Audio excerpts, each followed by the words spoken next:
People talk about arm wrestling. You talk about what happens before they say go, when they're saying go, after they say go. There's ideas that are constant throughout. But some ideas you can really work a lot before they say go because there's no danger of losing, right? So it's this thumb line that's very, very important, okay? So when we take a grip, it's this line that you're looking at on the hands. Anytime this line can advance upwards, it's probably an advantage, okay? So how do you do that? Like right away, like somebody tries to take a grip, the first thing is I open my thumb really wide, okay? I open my hand, I spread my hand wide, okay? If I come in with a closed thumb and I take a grip, go ahead and take a grip on my closed thumb, okay? Gets a fairly decent grip. If he tries to close on an open thumb, go ahead and take a grip. Okay, it's guaranteed. He's not going to get as far ever. Okay, so right away it becomes problematic. Okay, open thumb, open. You want to make the person have to drop their grip. Okay, big part of it. All right. So this line on your side and on the other side, this is kind of the balance point. Thumb line. So open hands. So I'll grab you again in a bit. Okay, so come to the gym. Okay, it's this kind of crazy stuff. It's height. Okay, this upwards drive. These are things that create all the advantages. Right? When you are arm wrestling, it's about more musculature against less musculature. The whole premise of outside arm wrestling, top rolling, is you use your hand and your arm against the other person's hand alone. Okay? So go ahead and post up nice and high. Okay? And I make the mistake and I start to grab. As soon as I start to grab, okay, he can put pressure into my fingers. Okay? Perfect. Right? So it's my hand being activated, come over, and then he can start to bend his wrist. Beautiful. Right? So I'd like what I'd really like to do is if we can split, okay? Because if I just talk the whole time, it's going to be tough. I'd like to work stuff and then come back, work stuff and then come back. There's a whole game of who's holding on to who, okay? Inside versus outside thumb, okay? We're gonna make things all about the thumb probably. Big thumb, little thumb. And we're going to come back to stuff. We're going to ask questions. I'm going to set a whole bunch of rules for practice, right, before we start to break off into the tables. Because we want to break off for bits. Rules for practice. We are each other's equipment, right? He's my equipment. I'm your equipment. Okay, we don't break each other. Okay, so everything nice and slow today, nice and easy. Yeah. Are there any questions? We're not going to break off yet. Deb, can you just give a very base overview as concisely as you can the difference between outside arm wrestling and inside arm wrestling? That is why she's here, guys. Why she's here. All right, guys. Inside versus outside. Okay. So outside arm wrestling, the division point for outside versus inside is all based off the shoulder. The most basic of all choices, the inside is outside. Are you moving forward? Are you moving back? Okay, and you can see it in the shoulder. You can see it in the stance. Okay, outside arm wrestling. If you can see my body, see how I'm starting to lean backwards. Right away, it's outside technique. It's an outside technique. I don't care if you're dragging or whatever. If you're going back, consider it to be some form of outside. If the shoulders are moving forwards, whether you're hooking, whether you're doing exploding hand technique, it is a form of inside arm wrestling. Shoulder moves forward, inside, shoulder moves back, outside. Outside, typically, you're attacking the fingers, okay? You're trying to roll the fingers open. Inside, you're typically attacking the arm, you're attacking the shoulder position. Outside arm wrestling. Here's the big thing about cat string theory, okay? Like, when the person takes a grip, go ahead and take a grip. See this? You see what I just did? I hid just a little bit. A little bit of supination. Okay? All right. Who knows what a post is? Can you explain a post to me? Keep your wrist and arm like as high as you can. Perfect. That is it, right? Knuckles up, post straight back, right? Whenever I think about arm wrestling, I think like the post is probably one of the most fundamental, important moves in arm wrestling. Like post, you cannot be a great arm wrestler and not have your knuckles high. Good luck. You're going to be stuck like king's moving and all the terrible moves of arm wrestling. There's nothing really great about having your knuckles low, okay? Knuckles high, strong post is the key to so much, okay? And it's a big part of outside arm wrestling. Can anybody tell me another outside arm wrestling move? Low hand top roll. Low hand top roll, beautiful. So when is the low hand top roll used? Right, when a person gives up the high spot, right? When a person gives up the high spot and they're coming forwards, you know that they're not threatening height, you can start to attack height through the bottom, low hand top roll. Anybody tell me another outside move? The King's move, that's right, yeah. King's move is a lot like a low hand top roll, just without the shoulder commitment, right? You give away even more, but you're still coming outside. Yeah, I love the King's move, oh my God. I get so much hate for the King's move. As a beginner, I feel like the top roll feels pretty natural. Yeah. And that motion of pulling in, pulling forward. Yeah. Whereas the King's move feels so unnatural. Right. How do you train Yeah. one versus the other? I think that as a beginner, you shouldn't really focus too much on the King's move. Okay? The King's move is a fantastic move, and look at the King's move it is top rolling. Okay, everything has an anchor. Okay, and you know what? I'm going to come back to that because I want to explain it a different way. But remind me about the King's move. Okay. Does anybody know a different type of outside move? Because I'm starting to dig here. The can opener. Can opener, right? Okay. And so a can opener is a hook, and then it switches to a top roll, right? Yeah, beautiful move. And then you get the sails with the stuff. Yeah. Would you say drag hook, like pulling back? Yeah, that's where the border is, right? So people always talk about Todd Hutchings, and people always say Todd Hutchings is the best inside puller, and you know, he is great against inside pullers, but I'm convinced that Todd is he's dragging and rolling a lot. Like he's like, you watch Todd, his shoulder doesn't come forward too much. Normally he is dragging and he is rolling a bit. So yeah, for sure. And it's one of those ones that's just about on the inside. Yeah. Okay, has anybody got a different one? Reverse top. Reverse top roll? Okay. Tell me about it. Yeah, all right. Okay. Somebody's coming in and Yeah. dragging you that way. Bring yourself around. Yeah, for sure. And it's interesting, Steve, you said that. Now, why don't you come up front here with me? Okay, so just stand right there. Okay, so show me that reverse top roll. Real slow for me, because I'm slow. Okay, nice, okay, all right, good. Okay, so I noticed something when you did that. So what is like the most important part of a top roll in securing a top roll, would you say? The first thing you want to make sure that your opponent is doing it. As in like when I'm coming around this way? As in like You want it high. Yes. You want it real high. Real high. Real high. Right? And because you want the person to hold on to you. Right. Right. Yes. You want if you're gonna top roll somebody, take their hand, you want to make sure you can feel their fingers, right? Yes. Okay. All right.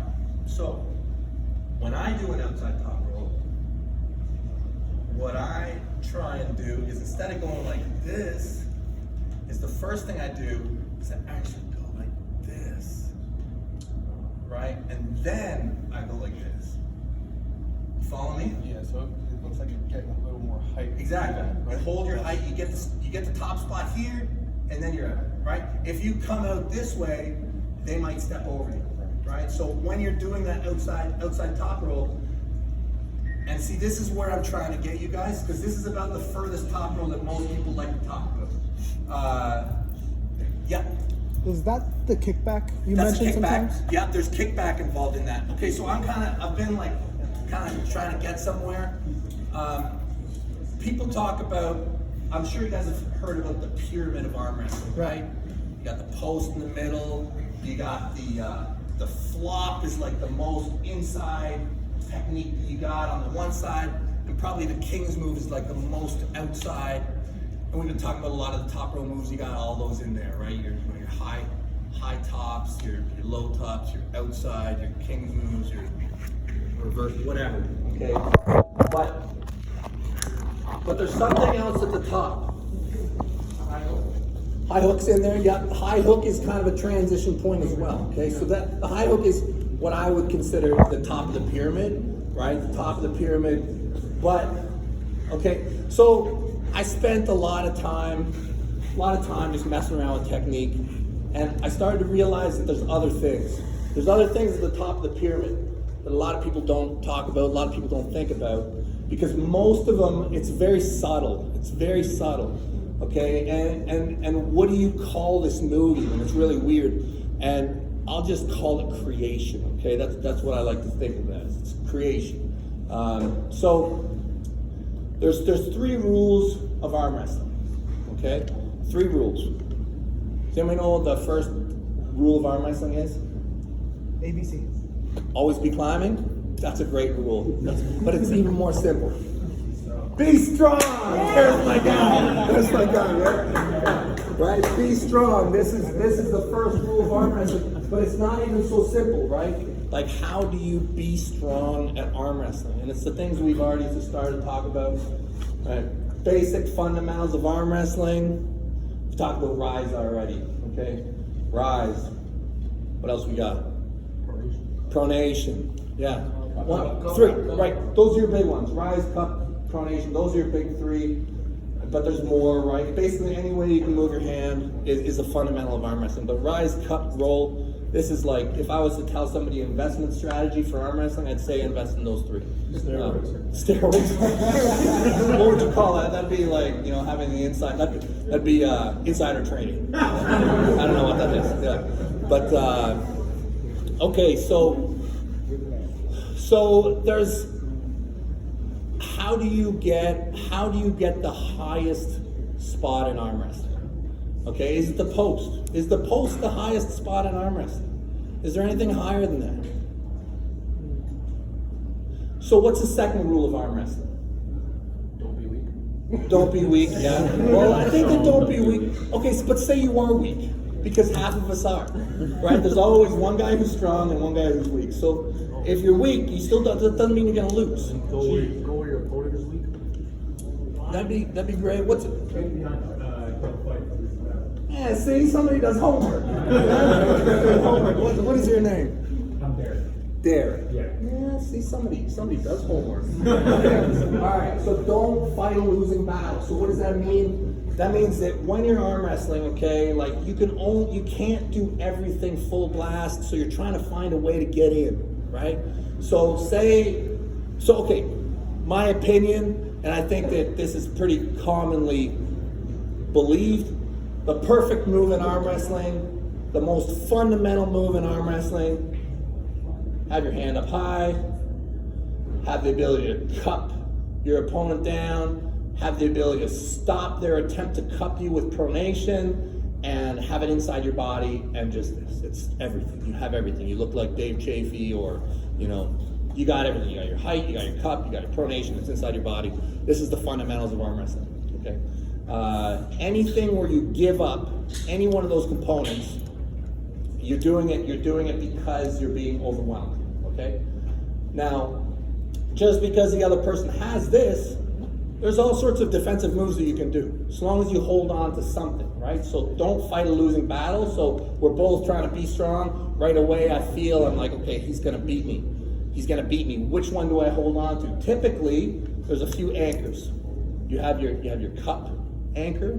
So a cup anchor probably is either gonna get you into a press, a defensive hook, okay? You got your pronation, okay? Depending on how good it is, you might even end up all the way out in a crappy king's move, okay? That's your pronation angle. You can even be like, okay, I don't have any hand whatsoever, but I got great shoulder and my elbow's gonna hang on. I'm gonna dump it all and go in a flop. Okay, these are examples of don't fight a losing battle. Okay, so you give up some fundamentals, you get in somewhere. Okay, so does anybody know? Yeah, I think I know it. Does anybody know the third move of wrestling? Dog chase a retreating army. Oh, that's really good. That's really good. Same page. That's really good. But geez, I don't even know if I know what it is now. You said retreat, like go backwards. It's simpler.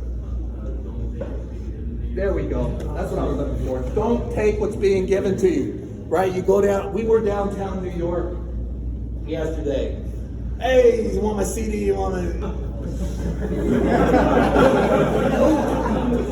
There's nothing. There is nothing for free. There is nothing for free, okay?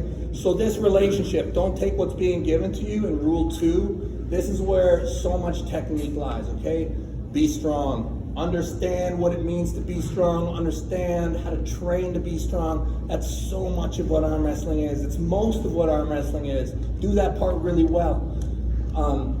Then you start to become a really crafty arm wrestler on the table. You learn how to beat that stronger guy. That's rule 2, right? Don't fight a losing battle. Okay, he's stronger than me, but bam, I got a defensive hook, and I know that if I get my wrist in, and I'm in this match. Jerry Caderet, yeah, take my hand. I'm in this match. Michael Todd, me, you know, yeah, okay, you got my hand. Your arm is beast mode. All right, that's okay. I got that little bite on your finger. I'm in a king's move. I'm gonna wiggle my way back and get my shoulder in. They're stronger, but the weaker guy can still win. Rule 2. Rule 3 is like the Jedi stuff, okay? It's charity. It's understanding charity. It's understanding that you don't take what the person's giving you. Rule 2 is about giving. Rule 2, everybody wants to go to the side. Everybody wants to get their wrist bent. Everybody wants to get their pronation turned over. Rule 2, you give them something. You give them something, they take it, and while they're taking it, you get in. Nothing is for free, right? So that's how, and then, so rule 3, you don't take it. You don't take it. Rule 3, you learn how to go the opposite direction. Okay, so it's very simple when you think about the relationship between the pressures. Okay, so cup and pronation. Oh, like I'll steal you again, man. I'll steal you right here. Right here. So you guys can see, so I cup, and his pronation goes away, right? Okay, he cups, my pronation goes away. Okay, that's the easiest one to understand. That's the easiest relationship to understand. Okay, so our hand package, like cup and pronation. This is a huge part of arm wrestling strength. Normally, rule 2, don't fight a losing battle, has something to do with that, okay? I'm either gonna give my pronation to sink my cup, or I'm gonna give away my cup to sink my pronation, okay? It's where a lot of it lies, all right? But when you look at great, like if you have a match coming up, and you know who you're pulling, and if they're, Sorry, I was going to say, but ideally have both, right? Like, it's ideal you have both, because you want to be strong. Right? Yeah, you want to have both, right? Yeah, and that's the guy. If you have both, you're the stronger guy, and you are in control. So if you're the stronger guy, you're dealing with rule 1 and rule 3.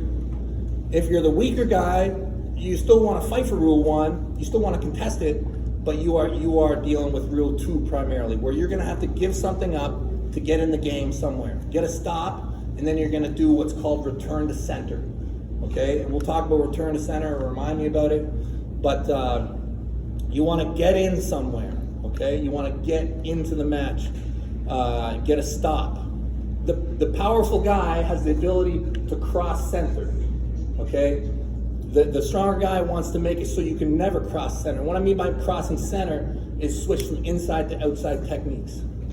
Okay? If you can make a guy so he's just stuck on the inside, going deeper and deeper and deeper and deeper, he's gonna burn out, okay? But if you can be up top, come in, top, come in, you're gonna burn the dude out, okay? So you can see that I talk around the thing a lot, okay? I'm trying to get to one place where there's this thing, I'm gonna try and make you guys understand about what I believe is the highest point of arm wrestling.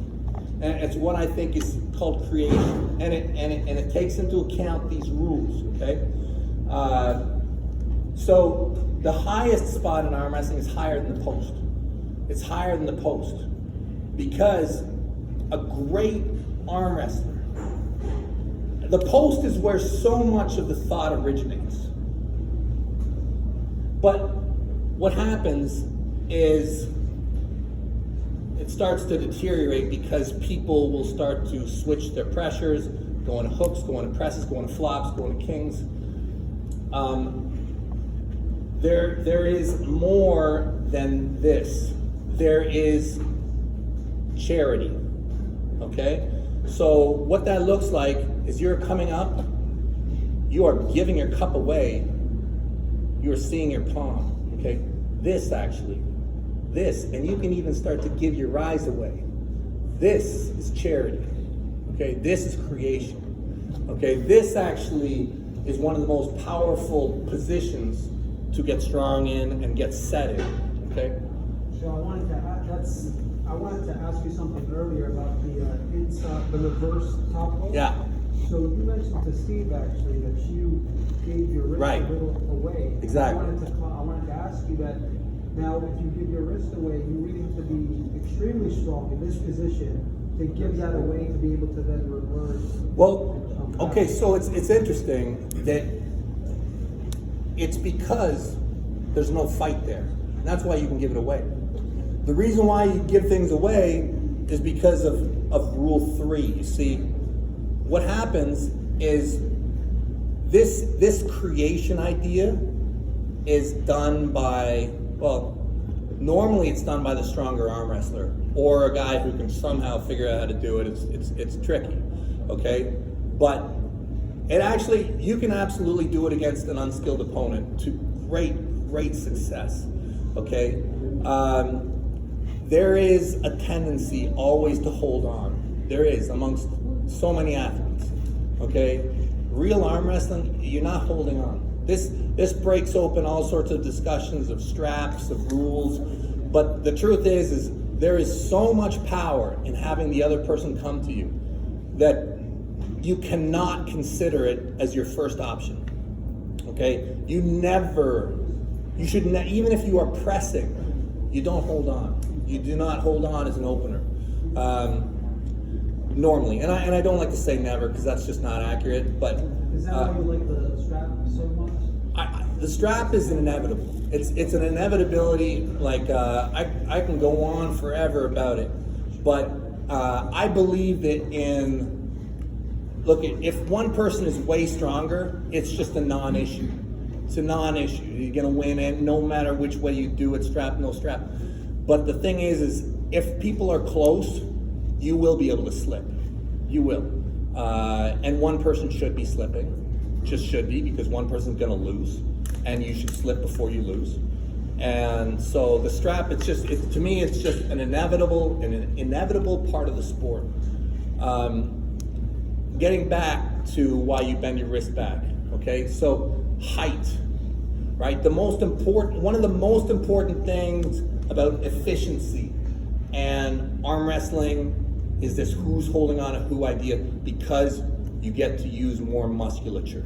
Okay, talk about arm wrestling technique. You want to use more muscle against less muscle. You want to use your hand and your arm against the person's hand. So the first piece of that whole puzzle is who's holding on to who. That's it. That's where it all starts. And that's why you will give away everything to find this imaginary spot, even way out here, where they've bitten, right? So you can give everything away, right? If I'm strong enough and I just can, great.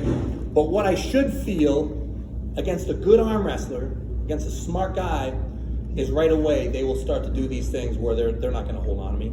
They shouldn't. They should start to break into some outside kickback, run away, so you should do the same. You should do the same thing. You don't hold on. You hold on to somebody too early, it's gonna bite you every time. You need to establish height. The first thing in any contest, basically, you're either establishing height, which we're talking about a lot right now because we've opened the conversation with outside arm wrestling. We will get to inside arm wrestling eventually, okay? But outside arm wrestling, height. Height. Who's holding on to who? This is the leading thought. So that's why you're trying to establish this up. And if anything goes back, okay, so give something away. Give your cup away. Still fighting for up.